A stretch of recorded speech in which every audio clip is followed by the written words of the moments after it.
Hi again, everyone. I hope you're all having a great day. So I was perusing YouTube as you do, and I came across a video by a stock YouTuber named Everything Money on Meta stock. Now, I didn't mind the content in the video, and I think he did a reasonably good job at going through some of the key fundamental data for the stock. However, my ears did prick up when he tried to portray Meta as a value stock and how it aligned with his strategy as a value investor. Now, either he or I have our understandings of value investing around the wrong way, but at least in my mind, Meta is not a value stock. It is a growth stock. They reinvest all of their profits to fund future developments and growth in the company, hence the huge market capitalization the company has in relation to its tangible value. Just because the stock price has taken a dive does not make it a value stock, as Everything Money would have you believe in his video. The other issue I had with his video was that he was trying to make a recommendation on buying the stock, spoiler alert, based on almost the fundamentals alone. There was not much consideration given to the current position or future direction of the company from an operations point of view, with an underlying assumption in the video that revenues would continue to grow, nor was there anything said about the changing macro conditions which face the company and the broader tech sector at the moment. So in this video, I'm trying to give my take on the stock in relation to these points, as well as a few fundamentals which I think are important to consider. Obviously, I can't do a full breakdown of the company in a video, but I want to highlight a few points that need to be raised before considering whether to invest or not in Meta stock, with the primary goal of giving a more holistic take on the business rather than just dwelling on fundamentals for the company. So social media giant Meta, which is behind the brands Facebook, Instagram, WhatsApp, and Oculus, has been getting hammered of late. And if you look at a couple of historical charts, you can get an idea as to what extent. In the last month, Meta shares have shed about 16%, with a year-to-date loss of 55%. And if we look back at the past 5 years, the current stock price is down by almost 12%. So had you bought and held over this horizon, given the absence of a dividend, you are likely not feeling too happy with how things have been going. Now, this is interesting because up until the end of last year, Meta had been continuing to grow its revenues quite significantly on an annual basis. Back in 2016, they had total revenue of $27 billion, while at the end of last year, they posted just short of $118 billion for total revenue. And when you take into account the expenses and look at earnings per share for the horizon, we get a very similar story of growth. However, Meta's fortunes this year have to date actually not been a continuation of the beautiful growth trend the company experienced earlier. Both March and June quarters have created a slight downturn in revenue, and in fact, Meta's quarter-on-quarter results for June, their most recently reported quarter, were actually a drop in revenue as well as an almost 50% drop in earnings per share for the same period last year. In fact, Meta's overall income in Q2 of this year is the lowest it has been in 2 years.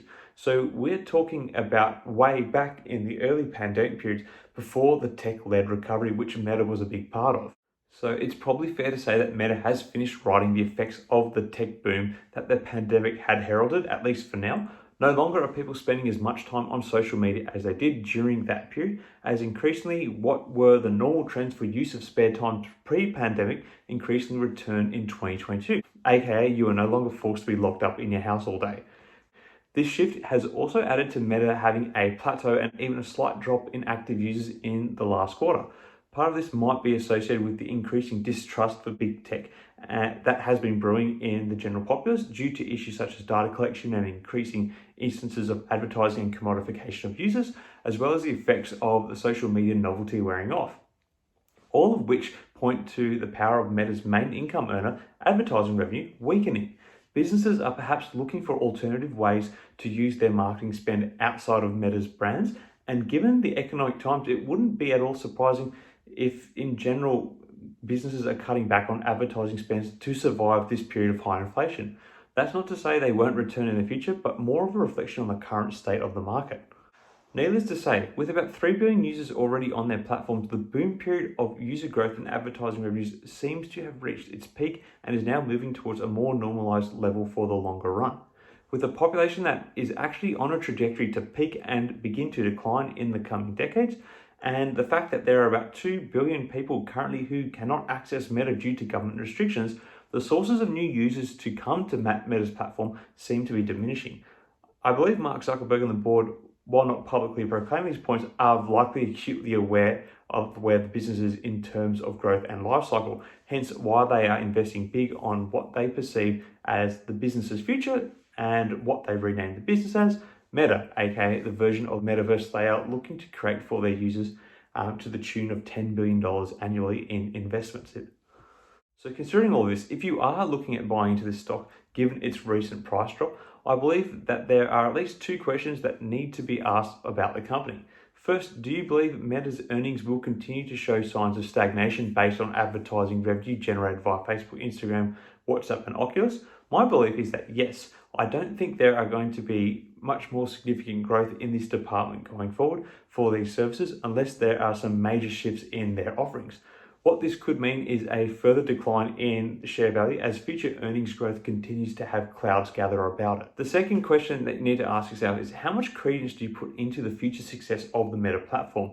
Will it successfully capture the minds and hearts of the masses as Facebook and Instagram did to make it a comparable success? And will it indeed, as Mark Zuckerberg is hoping to, surpass the success of these legacy platforms and hence continue the growth of Meta as a company? I believe for Meta to be successful, there needs to be positive signs that Meta is going to be embraced by the general public, which at this stage I believe is lacking. But given how much money is in the bank for Meta, they have a lot which they can still invest in the platform and develop it.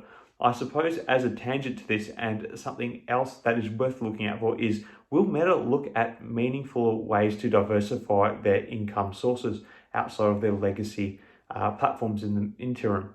Here would lay some significant growth in value for the company, particularly if they are able to do so in a monopolistic and meaningful way like Facebook and Instagram have managed to do for the company. Anyway, I will leave it at that for this video. Let me know your thoughts on Meta in the comments below. Are you expecting further declines to the stock price? Do you think the future Meta platform will be a game changer?